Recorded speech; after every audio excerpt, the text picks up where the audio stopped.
अस्सलाम वालेकुम, नमस्ते, सत श्री अकाल। कैसे हैं आप लोग? उम्मीद करती हूँ ठीक होंगे, खुश होंगे। मैं मज़ीकली और आज आप लोग लाई हूँ बहुत ही इन्फॉर्मेटिव वीडियो। से स्टार्ट करते हैं अपनी वीडियो को without wasting any time. So let's start.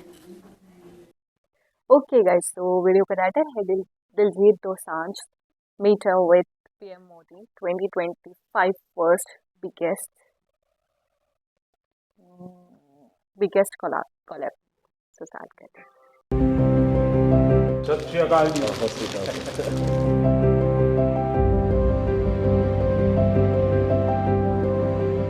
Hindustan के गांव का एक लड़का जब दुनिया में नाम रोशन करता है तो अच्छा लगता है। और आप तो नसीब वाले हो जी, आपके परिवार ने आपका नाम दिलजीत रखा तो आप जीतते ही जाते हो लोगों को। हम पढ़ते थे, मतलब ये लिखा हुआ सब जगह और खुद कि मेरा भारत महान। लेकिन मेरा भारत महान मैंने इस टूर में एक्चुअल जाना सर, जब मैं भारत घूमा ना जी पूरा, तो मेरे को पता चला ये क्यों कहते हैं मेरा भारत महान। सचमुच में भारत की विशालता एक अपना शक्ति है जी। ये बेनिफिट जनसंख्या इसलिए मिलता है ऐसा नहीं है। हम लोग एक वाइब्रेंट सोसाइटी है। आपकी जर्नी से भी सर हम जब देखते हैं तो मतलब आपने कितना अपनी इकाइयों में हिमाचल चले जाना और सब कुछ छोड़ देना और फिर भगवान का इतना आशीर्वाद हो जाना, ये बहुत बहुत मतलब ये भगवान की मर्जी ही है। उसके बिना क्या होता है?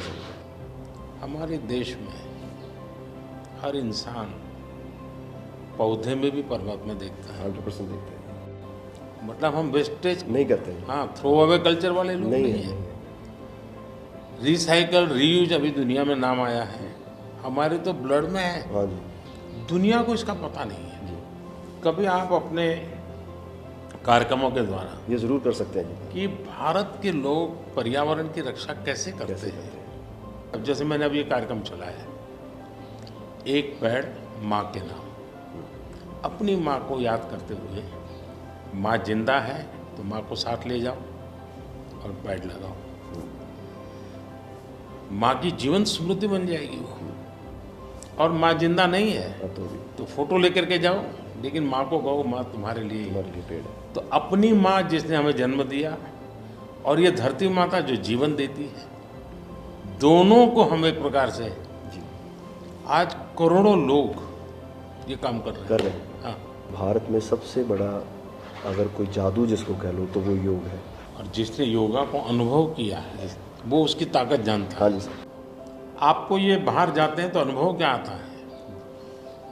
संगीत के इतने बड़े समारोह में जाते हैं तो बाकी लोगों की भाषा, उनकी स्टाइल, नए इमोशंस होते हैं। जी जी सर, मेरे को लगता है सर जैसा उन्होंने बना दिया एक कोचेला को, एक फेस्टिवल या और भी फेस्टिवल्स बड़े होते हैं, हम तो बहुत ज़्यादा बड़े कर सकते हैं यहाँ पे सर। और लोग दुनिया भर से ट्रैवल करते हैं ऐसे फेस्टिवल्स के लिए। तो हमारा तो इतना रिच कल्चर है, अगर हम ढाबे में बैठ के भी खाना खा रहे हैं और कोई राजस्थान में गा रहा है तो इतना सुरीला गा रहा है कि बंदा बोलता है कि मैं गाना छोड़ दूं यार, ये इतना अच्छा गाना गा रहा है। और मैं प्रोफेशनली गाता हूँ, ये बंदा प्रोफेशनली गा भी नहीं रहा और मेरे से अच्छा गा रहा है। इतनी ज़्यादा उनके अंदर कला है। वो लोग बना के बैठ गए और अगर हमारे इधर कोई ऐसा डेवलप होगा तो दुनिया भर से लोग, मेरे मन में कल्पना है, आ सकते हैं सर। मैं सोच रहा था कई वर्षों से, लेकिन अब वो मैं इसको कर रहा हूँ। वेव्स, मेरा मत ये है कि इतना बड़ा देश और दुनिया की सबसे ज़्यादा फिल्में यहाँ बनती हैं। हाँ जी सर। दुनिया में सबसे बड़ी क्रिएटिव इंडस्ट्री यहाँ है जी। तो मैं यहाँ वेव्स एक बहुत बड़ा मूवमेंट खड़ा कर रहा हूँ और दुनिया की क्रिएटिव वर्ल्ड को मैं इकट्ठा करने वाला हूँ अप्रैल में जी। अब दुनिया का क्रिएटिव वर्ल्ड का सेंटर हिंदुस्तान। मैं एक बार जर्मनी की चांसलर मर्कल जी, तो हम मिले तो उसने मुझे संगीत का विषय निकाला। तो मैंने उसको कहा कि मेरे देश में सूर्योदय के पहले संगीत हो ये अलग है और सूर्योदय के बाद अलग, उसका टाइम अलग है। हाँ जी। मैंने कहा मेरे अलग अलग प्रहर मेरे यहाँ होता है, हर प्रहर का संगीत होता है। फिर मैंने कहा सैड सिचुएशन है तो एक संगीत है, जॉय है तो एक है। तो फिर उनको बड़ा इंटरेस्ट लिया।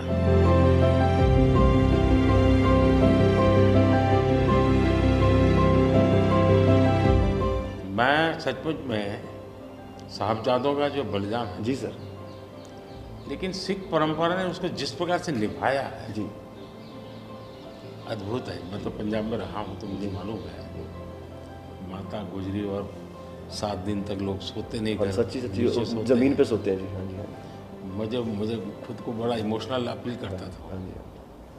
तो फिर मैंने यहाँ आकर के 26 दिसंबर को हाँ जी बाद में। वीर बाल दिवस मनाता हूँ। हाँ जी। और मैं देश के हर बच्चा को चाहता हूँ कि वो समझे कि कैसे वीरता होती थी, जी सर। आस्था क्या होती थी। कच्छ के अंदर लखपत में गुरुद्वारा है। 2001 में जब भूकंप आया तो उसको काफ़ी नुकसान हुआ गुरुद्वारा को। गुरु नानक देव जी वहाँ रहे थे तो मुझे बड़ी गहरी चोट पहुँची। तब तो मैं मुख्यमंत्री नहीं था, लेकिन मैं तब एक वॉलेंटियर के रूप में वहाँ कच्छ में काम करता था। अच्छा जी। भूकंप के 9 महीने के बाद मैं मुख्यमंत्री बना। जी सर। तो मैं कच्छ गया और मैंने पहला काम तय किया, मैं एक गुरुद्वारा को बनाऊंगा। बड़ी बात। लेकिन मैंने दूसरा तय किया कि मैं वैसा ही बनाऊंगा जैसा उस समय बना था। तो ऐसे लोग कौन मिलेंगे, तो मैंने बहुत ढूंढा मिट्टी कहाँ से मिलेगी उस प्रकार की। जी। आखिर को मैंने राजस्थान से कलाकारों को लाया, आर्टिस्टों को, और उनके बाद जैसा था वैसा बनाया। ऐसा बन गया। तो मैंने आपका इंटरव्यू देखा था सर अभी हाल ही में, उसमें जब आप अपने माँ और गंगा माँ की बात कर रहे थे, जब आप इमोशनल हो गए सर, वो मुझे बहुत टच किया। मतलब वो एक हमारे लिए आप प्रधानमंत्री एक बहुत बड़ा पद है, तो हम शायद एक जो उसके पीछे एक माँ और बेटा और इंसान है, वो कई बार वो निकल जाता है, भूल जाता है, क्योंकि एक ओहदा बहुत बड़ा है। लेकिन वो जब आप अपने माँ को लेके और गंगा मैया को लेके, वो जो आपका वो दिल भरा, वो टच होता है सर। पता चलता है कि ये एक्चुअली ये दिल से बात निकली है, तभी दिल तक गई। सर ये हमने इंडिया की तरफ से ये पहला सबसे बिगेस्ट टूर हुआ है कि हमने जितने देशों में शोज़ किए, पहली बार स्टेडियम शोज़ किए सर हमने। ये इस साल जैसे टूर कल्चर हमारे कम था हमारे। अहमदाबाद में कहाँ किया आपने? गिफ्ट सिटी में? हाँ जी हाँ जी अच्छा। हाँ जी हाँ जी सर। वो गिफ्ट सिटी भी एक मेरा बड़ा ड्रीम प्रोजेक्ट। हाँ जी सर, हमने सबने हमको बताया सर, हमसे जलेबी फाफड़ा भी खाया और सबने बताया। सबसे बड़ी बात है, मैं आपकी तारीफ करने के लिए नहीं कह रहा, नहीं सर। इस शोहरत को पहचाना। और मैं आपके व्यवहार से देखता हूँ, लोगों से सुनता हूँ कभी कभी, तो मुझे लगता है कि आपके माता पिता के संस्कार का हो या गुरु की कृपा का हो, आपने सारी चीज़ों को पचाया है, शुक्र। उछल नहीं पड़े।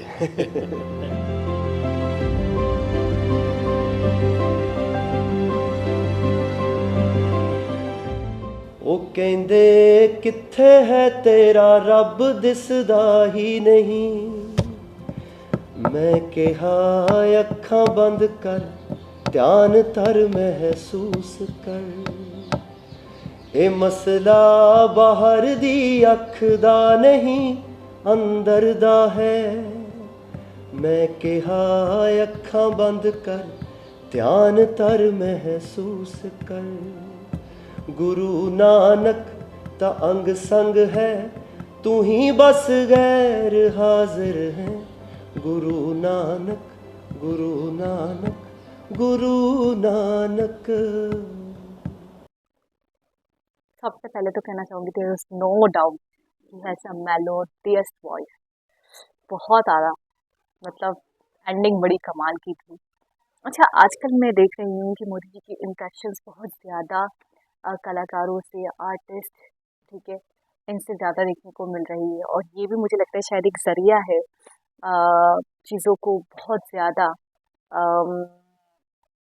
सराहने का, अप्रिशिएट करने का, अपने लोगों की के टैलेंट को, कि एक ख्वाब होता है ना कि यार प्राइम मिनिस्टर से मिलना है, प्राइम मिनिस्टर से मिलना है, तो शायद कितनों के ख्वाब पूरे हो रहे हैं, इससे पहले मैंने करीना कपूर वगैरह को, कपूर फैमिली को देखा था, और आज हमने देखा दिलजीत दोसांझ की मीटिंग एक देखी हमने मोदी जी के साथ, और बड़ा अच्छा माहौल होता है। नहीं लगता कि यार ये कोई प्राइम मिनिस्टर है। बड़ी ही एक मैं कहूँगी नम्रता के साथ, बड़ी ही एक दोस्ताना तबीयत, और एक बहुत ही हसीन सा माहौल होता है इर्द गिर्द का। कोई टेंशन नहीं, कोई इस बात का एहसास या ख़्याल नहीं कि यार ये हमारे प्रधानमंत्री हैं, हम उनसे ये बात बोलें ना बोलें, हम बात करें, हम कँपकपाने लग जाएँ, या ये होता है बहुत ज़्यादा रोब होता है किसी इंसान का कि आप चाहकर भी उसके सामने बोल नहीं पाते। लेकिन ये मोदी जी की बहुत ख़ास बात है कि उनके सामने बच्चा भी बात कर सकता है, उनके सामने बूढ़ा भी बात कर सकता है, उनके सामने जवान भी बात कर सकता है, और वो हर दिल पर राज करते हैं। इसमें कोई डाउट नहीं है कि शायद मैं कहूँगी, ये तो नहीं कह सकती कि हेटर्स नहीं है उनके, लेकिन मुझे ऐसा लगता है ये शायद दुनिया की वो वाहिद पर्सनालिटी है कि उनके बहुत कम हेटर्स हैं। उनके लवर्स, उनके फैंस बहुत ज़्यादा है। किसी भी बड़े इंसान को मैंने कभी मोदी जी की बुराई करते हुए नहीं देखा, चाहे वो कोई सेलेब हो, चाहे वो कोई प्रोफेशनल क्रिकेटर हो, चाहे वो कोई बड़ा बिजनेस आइकॉन हो। हर किसी को मैंने ये देखा है कि जी मोदी जी की तारीफ ही करते हैं, रिस्पेक्ट ही करते हैं। तो ये वाला नाम कमाना, ऐसा एक ओहदा मिल जाना, और एक ओहदे पर फायज रहते हुए अपनी एक ऐसी छवि बनाना जो हर किसी के नज़दीक बहुत ही अहमियत वाली हो, हर दिल अजीज हो, क्योंकि हर इंसान को सब नहीं लाइक करते। ठीक है, वो कोई बहुत ही यूनिक और बहुत कम लोग होते हैं जिनको हर कोई पसंद करता है, जिनसे हर कोई इम्प्रेस्ड होता है, इंस्पायर्ड होता है, और शायद मोदी जी वो एक है। अच्छा, खैर आते हैं दिलजीत की तरफ। दिलजीत की मैं ये कहूँगी हाइप बनी हुई है पाकिस्तान में बहुत ज़्यादा, और आम लोगों के दरमियान नहीं, आम लोगों के बीच में नहीं, लाइक हमारे यहाँ की बड़ी बड़ी एक्ट्रेसेस दिलजीत के लिए पागल हुई है। लाइक हानिया आमिर मैंने देखा उनके कॉन्सर्ट में मौजूद थी। अभी आई थिंक कल लास्ट नाइट की मैंने एक पोस्ट देखी, यशमा गिल बहुत बड़ी एक्ट्रेस है हमारे यहाँ की, ड्रामा एक्टर है, तो उनके मैंने इंस्टा पे देखा बाकायदा दिलजीत सिंगिंग कर रहे हैं, दिलजीत का कॉन्सर्ट हो रहा है, और बाकायदा उनने फोटोग्राफ वगैरह डाली हुई है। तो मतलब हमारे यहाँ की बड़ी बड़ी एक्ट्रेसेस बहुत पसंद कर रही हैं दिलजीत को, बहुत पसंद करते हैं। हमारे यहाँ के लोग बहुत प्यार करते हैं दिलजीत को। वॉइस अपनी जगह बहुत प्यारी है, बाकी बिहेवियर बहुत हम्बल है, बहुत पोलाइट है। इनका बात करने का अंदाज, उनका किसी भी इंसान से जब ये बात कर रहे होते हैं, जो एक उनकी आंखों में एक रिस्पेक्ट होती है, एक सर झुकाकर, नजरें झुकाकर, और बहुत हम्बल वे में कोई भी बात, कोई मजाक करना है, कुछ बोलना है, तो बड़े हम्बल वे में करते हैं। मतलब ऐसा एटीट्यूड बहुत कम आर्टिस्ट का देखने को मिलता है। और बिल्कुल सही कहा मोदी जी ने कि कामयाबियाँ किसी किसी को हजम होती हैं, हर कोई उछल पड़ता है, तो आपके अंदर वो उछलना नहीं है। ठीक है, आप जितने भी कामयाब हो जाएं, आप जितने भी बड़े इंसान बन जाए, लेकिन आपने उस चीज़ को हैंडल करना आना चाहिए।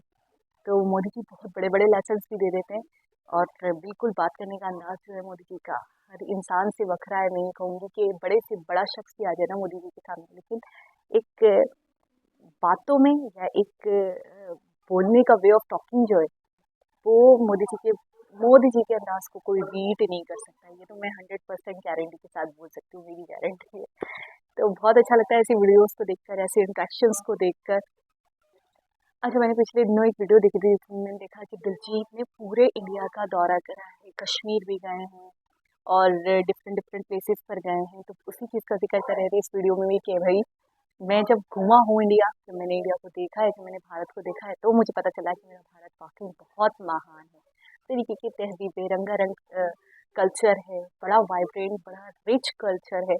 तो बेशक, और बहुत सारी चीज़ें बिल्कुल सही कहा दिलजीत ने कि गोरों ने ना बहुत, मतलब उनके पास चीज़ें हैं भी नहीं, लेकिन उन्होंने बड़ा एक दिमाग लगा के ना बड़ा कमाई का ज़रिया बनाया हुआ है। बहुत सारी चीज़ों को उन्होंने इस तरीके से शोकेस किया है कि शायद पूरी दुनिया में कहीं और वो चीज़ है ही नहीं। लोग उसके लिए पागल हुए हुए हैं, लोग दूर दूर से सफ़र करके आते हैं उन प्रोग्राम्स को देखने के लिए, उन कॉन्सर्ट्स को देखने के लिए, उन एग्जीबिशंस को देखने के लिए। ठीक है, लेकिन हालांकि मुझे ऐसा लगता है कि हमारी कंट्रीज जो है, लाइक इंडिया की अगर हम बात करें, इंडिया में सब कुछ है। इंडिया में मुझे नहीं लगता कि कोई चीज़ भी ऐसी है जिसमें कहूँ यार इंडिया में ये चीज़ मिसिंग है, ये चीज़ नहीं है।